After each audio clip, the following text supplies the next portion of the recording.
Hello and welcome back to the Channel M Football Debate Show. Me and Ian are delighted to be joined by City fan Fred Pratt and United fan Ian Sterling. We're the redundant twins tonight with these two. Ian, get a word in while you can. I'll have a go. Of course, we want your opinions. Today at channelm.co.uk is the email. We've got a couple here.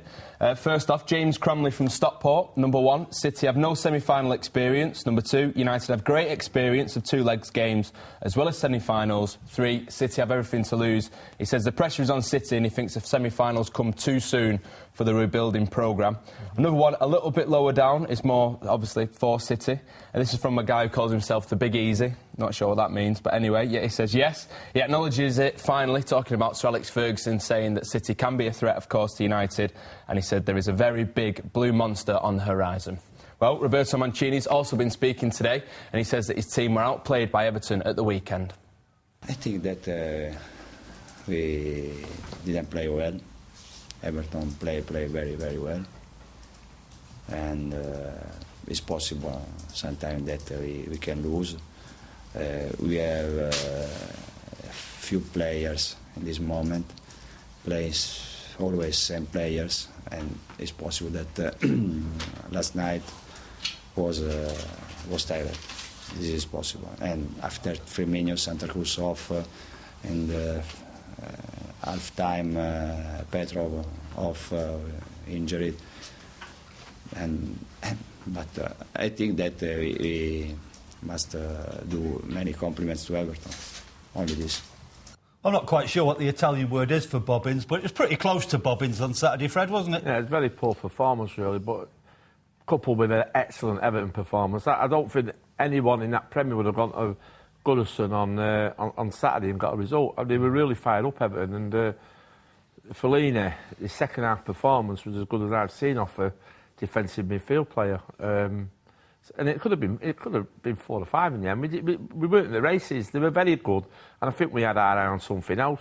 I don't know, probably tomorrow night.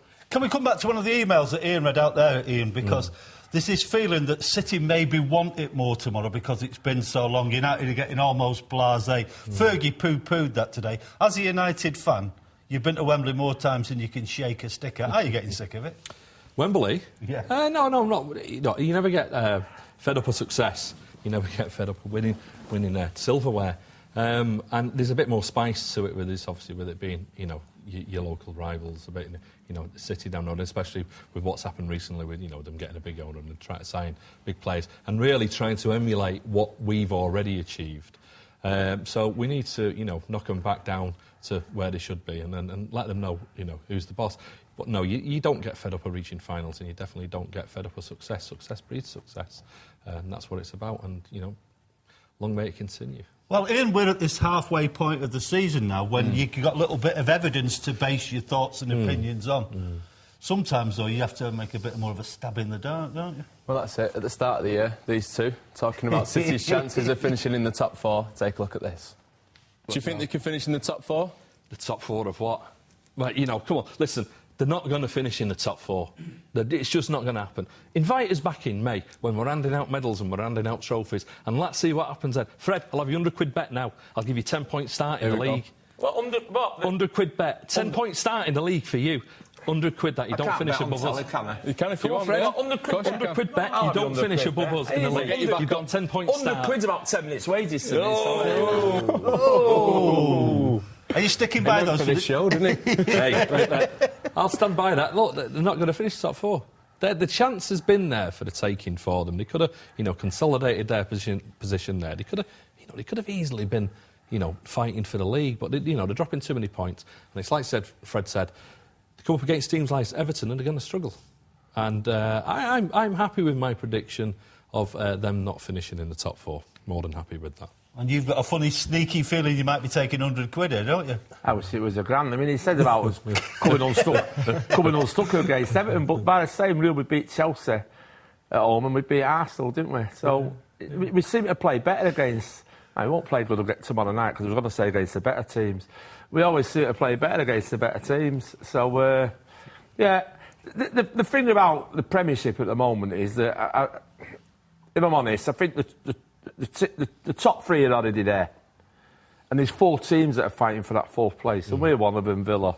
Spurs and the Scousers. So, you know, that's how I think it'll end up. It may be a bit too soon, especially with a change of manager. But we'll be there and thereabouts. But I'd settle for go to Wembley for this Mickey Mouse Cup on the 28th of Feb. Do you know what, Ian? It's the first time I've ever seen you nod at something Fred was saying. You were nodding very sage then, weren't you? He's right. I mean, the fight is for the 4th place, and it's between those... I believe it's 3 teams. I think Liverpool are just going to fall away and fall away and fall away. They're in complete disarray. You know, and... I'm not sad about that, but, you know, I'm sorry to, you know, hear what's happening with the club. It brings an interesting point, this, though. As a United fan, how do you feel that if City do get in the top 4, it could be at the expense of Liverpool, who obviously Fantastic. 2 big Brilliant. rivals? Fantastic. Rather it be City than Liverpool? Yeah, I'd much rather it be City than Liverpool. I thought it could have been our year this year where we made 19 titles. It's still... There's a lot of work to be done. I don't believe the team have really hit form at all. We've not got a settled team. I think we're still... trying to find a style after Ronaldo going. We're very unpredictable how we were going to play before. No one even knew what formation we were going to play before we went out. But now it's a bit unpredictable. With the run of injuries we had, it's made it difficult. I think once we get the core of our team back, we hit form. If we're still in touch at the beginning of March, I still think we've got a good chance. So Liverpool falling win is great. I want to get ahead of them. I want to have that party when we reach 19 titles. Can I have a question to all 3 of you, really? Because I'm old enough, you're not, Ian. Back in the 70s and early 80s, Liverpool seemed to have a stranglehold on English football that had never been broken. United have been kings of the heap, Fred, whether we like it or not, for the past 20 years. But do you get a sense, maybe, of the clock turning? Because it will eventually turn. And it might not be strictly for football reasons, as we'll talk a little bit later in. But do you get a sense that maybe this is a historic moment when maybe we are moving to another phase? Sorry, Fred. Fred, go first, yeah, then, sure. while you give your thought. Well, it's like snakes and ladders, isn't it? Yeah. We're going up that ladder and they're coming down it, and we're just about at that level now, and they're going to go... You know, Man United know... and the reason why is about what we're going to talk about soon. Man United are terrified because they know that Man City are going to be the biggest club in Manchester. Because unfortunately, football this stage is all about Spondulies, isn't it? And we've got the Spondulies, and that's why we're going to be the club. We might not get 70,000 there because we can't get them in the ground, but we're going to be the club in Manchester. There's no doubt about it. It's going to happen. But it's going to take a little bit of time. And when I say, I don't mean in 4 or 5 years. It could happen next season. Because, as I said before, you can't bring 6 or 7 players into a team and expect them all to gel. 2 or 3 of them are not going to work. You're going to ship maybe 2 of them out and bring another one in. And it is like a jigsaw puzzle, and we're still working that jigsaw puzzle. It'll go down in history about the Dun. You know, getting rid of Dunnies cost us probably 6 points. And it hurts, and it's probably one of the... Mark Hughes, if he could turn the clock back, he would have probably... Even Gary Cook would have said, we've got to keep Dunne, he's staying. Right? And it didn't happen, and he's gone to Villa, and it's going to break my heart when I go to Wembley. Maybe stabbing the dart, but I'm putting Fred in the yes column. Ian? Yeah. Of course, football is cyclical. We've seen off Blackburn, we've seen off Arsenal, we've seen off Chelsea, we've seen off Liverpool, and we'll see off City again. We're always up there. You know, United is the biggest club in the world. There's a good reason why, you know, we have 75,000 people into that stadium. You know, it's there. The fan base is there. The support is there. United will always be a big team, and we will always be there to see off the likes of City. But the thing that saddens me is it's only because they've got a rich owner. It's for no other reason. It's only because, you know, all this money is coming from, you know, from the what are they called again? United Arab Emirates.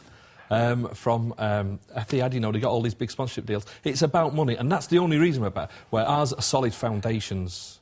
People want to play for Manchester United, but they want to go to City because they're going to get all the money. But it is cyclical. But for whatever reason, do you see it turning? Oh, definitely. I mean, you know, if you can offer people enough money, they'll come and play for you. Will they? You know, will they win things? Not necessarily. Look at Robinho. Just because you pay 32 million for someone doesn't mean they're going to put their heart and soul into the club. It doesn't happen. But, you know, we've still got the best manager. No doubt about that. We've still got a very young squad. We've got a lot of good young players coming through. We've got a solid foundation to continue to be successful if we can sort out this ownership issue and we can get people putting money into the club rather than taking tens of millions of pounds of money out of the club every season. Well, I said we're going to come back to finance in a minute, but Ian, let me ask you, do you see your journalistic career reporting on Manchester City as the dominant Manchester football force? It could happen, yeah. I don't see any reason why not at the moment. Like you're saying about the finances and so, which we'll talk about, a bit later on. If that continues on this model, and and City are going to continue and continually invest and spend millions and millions, tens of millions of pounds on players, then eventually they will get to a stage where the players that they've bought, who are going there for the money, will get them to a stage where they can start to attract players who will go to City because they want to win things. Because if City are going to spend this amount of money, then they can't help but fail and win things, because Chelsea have shown that that's what happens. Chelsea were probably a couple of seasons ahead of City at the time when Abramovich came in. They're already in the Champions League and that sort of thing. City finished in the top 4 this year. They're in the Champions League next year. Players will go there who want to play in the Champions League, and there's all these stages. It's like a staircase, and eventually the stages will go that they get to the top. It's up to United and other teams, of course, to stop them. We're going to take a break in a second, Ian, but can I just ask you briefly about a story in the papers this week in the Express that maybe United could be the subject of a bid of major money investment from the Middle East? That story's always doing the rounds, whether it's a Chinese consortium, whether it's an Arab consortium. United were out in the Middle East, on training. And the rumour is there's meant to be a bid for 1.2 million coming in.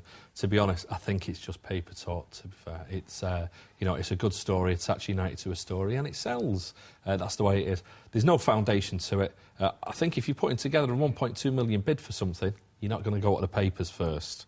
You're going to hear it some other way. At the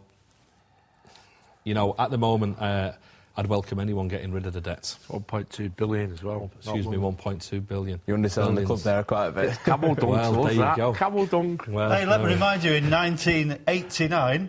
20 million. They were talking about Manchester United being sold for £10 million. So raising 10 million. But it just shows you where we've come in terms of football finance, doesn't it? Listen, we're going to be delving into the world of football finances shortly, and we'll be contrasting the finances of City and United. See you then.